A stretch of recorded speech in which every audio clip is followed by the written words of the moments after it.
শিল্পীরা যখন ঢুকছে দুই পাশে প্যানেল মেম্বাররা কানে কানে কি যেন বলছে, আসলে কি বলছে কানে কানে? এখন এটা একটা মানে কেয়ামতের ময়দানের মতো। হ্যাঁ, এখানে যতক্ষণ সম্ভব তারা তাদের নিজেদের প্রচারণা করছে, শেষ সময়ে চেষ্টা করছে যে ক্যান্ডিডেটের কানের কাছে, যারা ভোটার আছে তাদের কানের কাছে নিজের নামটা পৌঁছে দেওয়া, কেউ কেউ প্যানেল সহ দেওয়ার জন্য অনুরোধ করছে। এই চেষ্টা তো থাকবেই, এটাই তো আসলে আজকের দিনের সৌন্দর্য। ওকে, আপনাকে কে কি বলেছে একটু মানে নাম না বললে একটু যদি হিন্টস দিয়ে বলতেন যে কেমন ছিল এই অভিজ্ঞতা?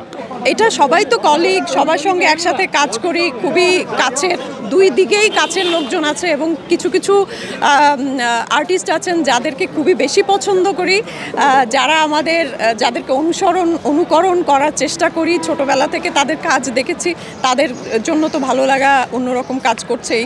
তারা হাতের কাছে মানে কোলের কাছে নিয়ে বলছে যে ভোটটা একটু দিও। যাকে ভোট দিবেন বলে বাসা থেকে বের হয়েছেন, এখানে কানে কানে কথা শুনে কি সেই ডিসিশন চেঞ্জ হয়েছে নাকি সেই ডিসিশন ঠিক ছিল? একদমই চেঞ্জ হয়নি। আমার কখনো এটা চেঞ্জ হয় না। যখনই মনে হয় যে তাকেই ভোট দেওয়াটা দরকার, সবাই তো ফোন দিয়েছে, ফোনে সবার সাথেই যোগাযোগ হয়েছে, তো যখন কথা হয়েছে তখন সবাই বলেছে যে আমাকে ভোট দিও। তো ওই সময় আমার নির্ধারণ করা যে আমি আসলে কাকে কাকে ভোট দেব। আমি এসে তাকেই ভোট দিয়েছি। কেমন দেখলেন ওভারঅল পরিবেশ? পরিবেশ তো ভালোই মনে হলো, মানে একটা ঈদের মতো উৎসব মুখর। কিছুদিন আগে আমাদের ঈদ চলে গেল, পয়লা বৈশাখ চলে গেল, কিন্তু এফডিসির ভেতরে ঢোকা মাত্রই মনে হয়েছে যে আরেকটি এরকম জাতীয় উৎসব হয়তোবা। খুবই ভালো লাগলো। আর এবার আমি প্রথম ভোটার, তো আমার তো আলাদা একটা ভালো লাগা কাজ করেছে। এলিনার সামনে কি ভবিষ্যতে নারী সংরক্ষিত আসনে কোনো এমপি পদে ফর্ম কিনবে কিনা? কারণ সবাই তো কিনছে শিল্পীরা। আসলে এটা খুবই দুঃসাহসের কাজ।